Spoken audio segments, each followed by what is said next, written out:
नमस्कार दोस्तों, सार्थक क्लासेस पे आप सभी का स्वागत है। आज मैं पहले की भांति आप लोगों के लिए फिर से महत्वपूर्ण 50 प्रश्नों का संग्रह लेके उपस्थित हुआ हूँ। दोस्तों, ये प्रश्न या तो किसी प्रतियोगी परीक्षाओं में पूछे गए हैं या ऐसे प्रश्नों के संग्रह हैं जो किसी प्रतियोगी परीक्षाओं में आ सकते हैं। इसलिए आप वीडियो को लाइक, सब्सक्राइब और शेयर करना नहीं भूलिएगा, जिससे ये ज़्यादा से ज़्यादा लोगों के पास पहुँच सके। चलिए दोस्तों, चलते हैं आज के प्रश्नों की तरफ। पहला प्रश्न है, संगम साहित्य में किन किन राजवंशों का वर्णन है? तो चोल, चेर और पांड्य, इनका वर्णन संगम साहित्य में है। अगला प्रश्न, पंचाल महाजनपद की राजधानी कहाँ थी? तो अहिच्छत्र और काम्पिल्य। ये अहिच्छत्र और काम्पिल्य जो क्षेत्र है मौजूदा उत्तर प्रदेश के बरेली राज्य और फर्रुखाबाद क्षेत्र को माना जाता है। और अगला प्रश्न, किसने 1857 की क्रांति में हिंदू मुस्लिम षड्यंत्र का परिणाम बताया था? तो आउट्रम और टेलर ने ये बताया था। अगला प्रश्न, बंगाल के विभाजन की योजना कब प्रारंभ हुई? 16 अक्टूबर 1905 में। अगला प्रश्न, कांग्रेस के 1907 में हुए अधिवेशन के अध्यक्ष कौन थे? रास बिहारी बोस। 1907 का अधिवेशन जब कांग्रेस का हुआ था, इसी के बाद जो है कांग्रेस दो भागों में बट गई थी, गरम दल और नरम दल। चलिए, रास बिहारी घोष थे। और अगला प्रश्न, भारतीय क्रांति की माँ के रूप में किसे जाना जाता है? तो मैडम भीकाजी कामा को। मैडम भीकाजी कामा जो थी 1907 में जर्मनी के स्टुअर्टगार्ड में आयोजित एक अंतर्राष्ट्रीय समाजवादी कांग्रेस के में भाग लिया था। उन्होंने वहाँ पे सबसे पहले भारतीय राष्ट्रीय झंडे को फहराया था। और अगला प्रश्न, रेलवे बोर्ड का गठन किस वर्ष किया गया? तो 1905 में। 1905 में जो गवर्नर जनरल था भारत का, लॉर्ड कर्जन था, उसके समय में प्रमुख जो कार्य हुए थे, बंगाल विभाजन का कार्य, पुलिस आयोग का गठन और विश्वविद्यालय आयोग का गठन, विश्वविद्यालय अधिनियम, इसी के समय ये सब पारित हुए थे। और अगला प्रश्न, शरीर में अधिकांश कार्बन डाइऑक्साइड का परिवहन किस रूप में होता है? तो बाइकार्बोनेट्स के रूप में होता है। अगला प्रश्न, मधुमक्खी पालन का अध्ययन किस में होता है? तो एपी कल्चर में। अगर यही पूछ दे मत्स्य पालन का तो पीसी कल्चर, रेशम कीट उत्पादन का तो सेरीकल्चर। अगला प्रश्न, चेचक के लिए टीके का आविष्कार किस व्यक्ति ने किया? तो एडवर्ड जेनर ने। एडवर्ड जेनर जो थे इंग्लैंड के वैज्ञानिक थे और 1796 में इन्होंने चेचक के टीके की खोज की थी। अगला प्रश्न, स्वतंत्र भारत के प्रथम रक्षा मंत्री कौन थे? तो बलदेव सिंह। अगर यदि पूछ दे प्रथम कानून मंत्री तो BR अम्बेडकर, प्रथम रेल मंत्री जान मथाई, वित्त मंत्री अगर पूछ दे तो RK सन्मुख, और प्रथम शिक्षा मंत्री अबुल कलाम आज़ाद, प्रथम स्वास्थ्य मंत्री राजकुमारी अमृता कौर। इसको भी आप ध्यान दीजिएगा। अगला प्रश्न, किस अनुच्छेद में वार्षिक विवरण का उल्लेख किया गया है? तो भारतीय संविधान के किस अनुच्छेद में किया गया? तो अनुच्छेद 112 और अनुच्छेद 202 में। अनुच्छेद 112 के तहत लोकसभा में इसका वर्णन किया गया है, जो केंद्र सरकार से संबंधित है, और अनुच्छेद 202 में विधानसभा से संबंधित है, जो राज्यों के लिए वार्षिक विवरण का वर्णन है इसमें। अगला प्रश्न, डेविस जल संधि किस किस को जोड़ती है? तो बेफिन की खाड़ी को अटलांटिक महासागर से। बेफिन की खाड़ी जो है ग्रीनलैंड और कनाडा के बीच स्थित है। चलिए दोस्तों, अगले प्रश्न की तरफ चलते हैं। छऊ सरहुल लोक नृत्य का संबंध किस राज्य से है? तो झारखंड से। ऐसे ही पूछ दे शादी और लोभो तो मेघालय, भोटिया और छोलिया उत्तराखंड की नृत्य हैं, ज्वार और मटकी ये मध्य प्रदेश के लोक नृत्य हैं। इसको भी ध्यान दीजिएगा। अगला प्रश्न, हरगोविंद खुराना को किस खोज के लिए नोबेल पुरस्कार दिया गया था? तो कृत्रिम जीन संश्लेषण के लिए दिया गया था। इन्हें यह पुरस्कार 1968 में दिया गया था। और अगला प्रश्न, किस रंग का अवशोषण पौधा सबसे तीव्र गति से करता है? तो नीले और लाल रंग का अवशोषण। अगला प्रश्न, भारतीय संविधान की प्रस्तावना को कब पेश किया गया था? तो 13 दिसंबर 1946 को प्रस्तावना को पेश किया था पंडित जवाहरलाल नेहरू ने। ऐसे भारतीय संविधान में शामिल कब किया गया? तो 22 जनवरी 1947 को। और अगला प्रश्न, भारतीय संघ व्यवस्था को किसने सहकारी संघवाद की संज्ञा दी थी? तो ग्रेनविल ऑस्टिन ने। और अगला प्रश्न, कौन सा मूलाधिकार राष्ट्रीय आपातकाल में समाप्त या सीमित नहीं किया जा सकता है? तो अनुच्छेद 20 और अनुच्छेद 21। अनुच्छेद 20 के अंतर्गत अपराध के लिए दोष सिद्ध के संबंध में संरक्षण को से है, और अनुच्छेद 21 जो है प्राण एवं दैहिक स्वतंत्रता का अधिकार। अगला प्रश्न, पर्यावरण संरक्षण का उल्लेख किस अनुच्छेद में है? तो अनुच्छेद 48A में। और अगला प्रश्न, उपराष्ट्रपति को पद से हटाने का उल्लेख किस अनुच्छेद में है? तो अनुच्छेद 71 क और अनुच्छेद 71 ग। 71 क के अंतर्गत निर्वाचन अनाचार के आधार पर उन्हें हटाया जा सकता है, और 71 ग के अंतर्गत अयोग्य घोषित होने पर।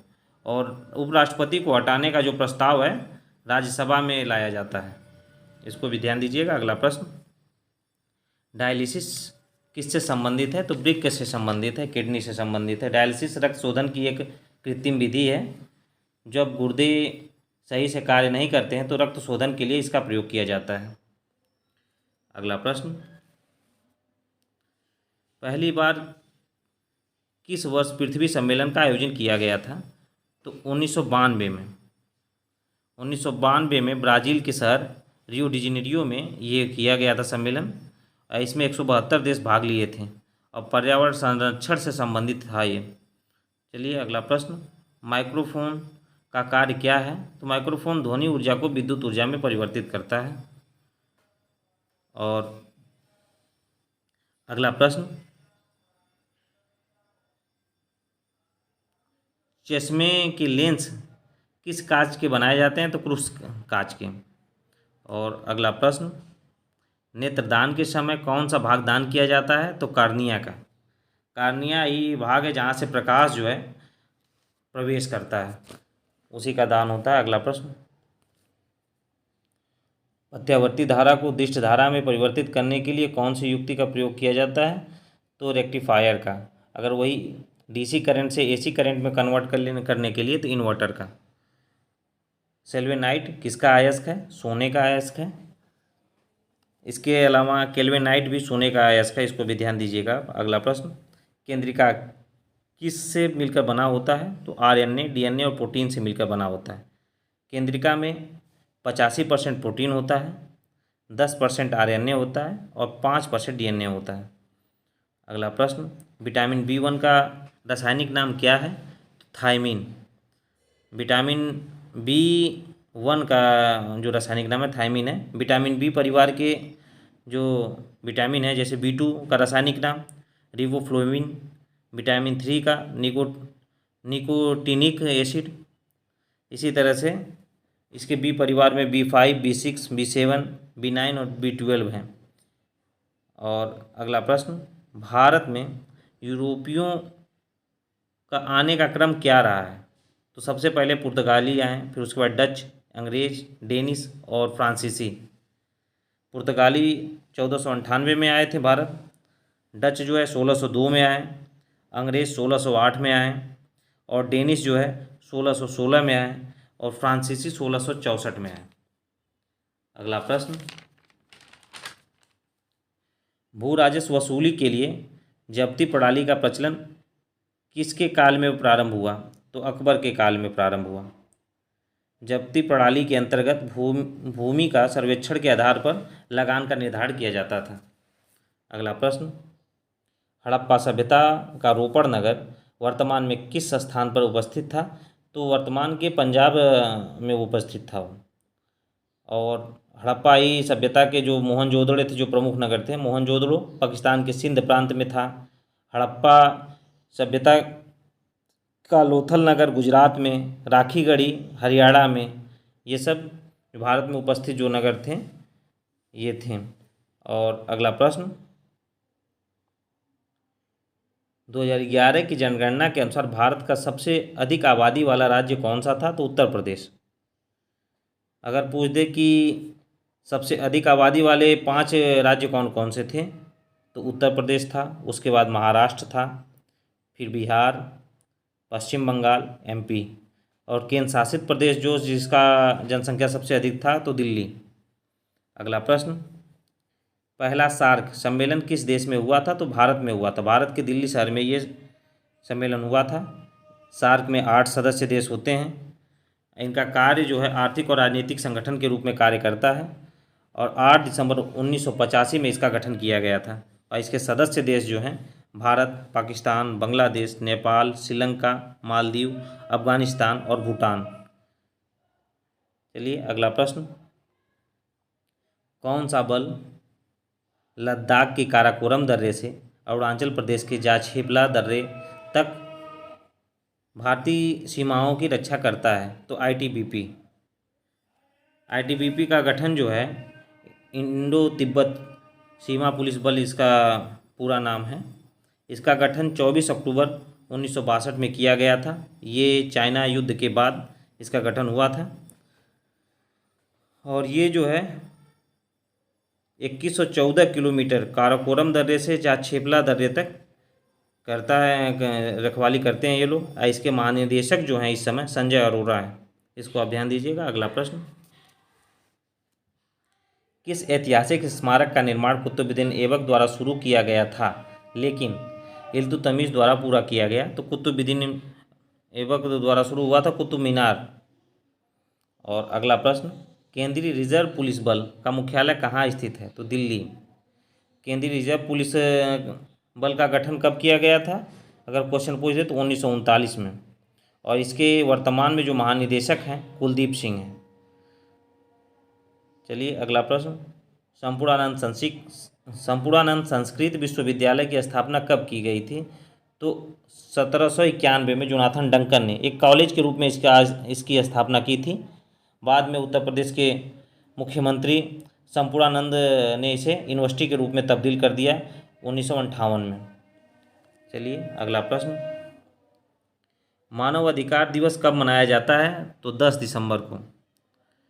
और अगला प्रश्न, मानक समय के निर्धारण में किसका प्रयोग किया जाता है? तो देशांतर रेखाओं का प्रयोग किया जाता है। और 0 अंश देशांतर रेखा जो होती है वो अंतर्राष्ट्रीय समय रेखा होती है।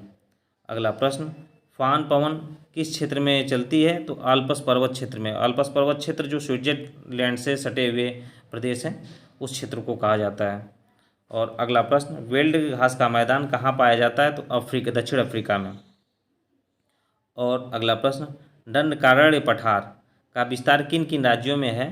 तो उड़ीसा में है, छत्तीसगढ़ और आंध्र प्रदेश में।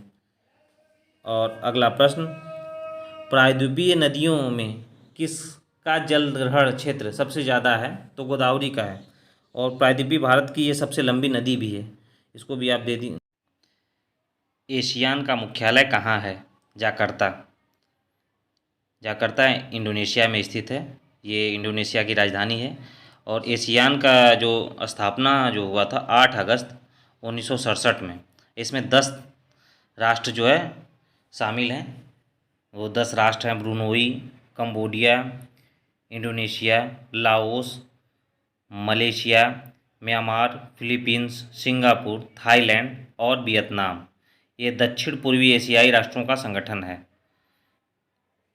और अगला प्रश्न, उत्तर प्रदेश में कौन कौन भारतीय प्रौद्योगिकी संस्थान अवस्थित हैं या उपस्थित हैं? तो आईआईटी कानपुर और आईआईटी बीएचयू या आईआईटी वाराणसी। और भारत भर में जो है 23 आईआईटी संस्थान मौजूदा समय में उपस्थित हैं। और अगला प्रश्न, नीति का पूरा नाम क्या है? तो national institute for transforming India. योजना आयोग का नाम चेंज करके नीति आयोग कर दिया गया 1 जनवरी 2015 में। और अगला प्रश्न, पेटीएम के संस्थापक कौन हैं? तो विजय शेखर शर्मा। पेटीएम की स्थापना जो है 2010 में की गई। ये भारतीय ई कॉमर्स शॉपिंग सेंटर है और इसका मुख्यालय जो है नोएडा में है। धन्यवाद दोस्तों। अगर आपको वीडियो अच्छा लगे तो वीडियो को लाइक, सब्सक्राइब और शेयर ज़रूर करें, जिससे ज़्यादा से ज़्यादा लोगों के पास पहुँचे और इसकी वीडियो को लाने का उद्देश्य सार्थक सिद्ध हो सके। चलिए नमस्कार।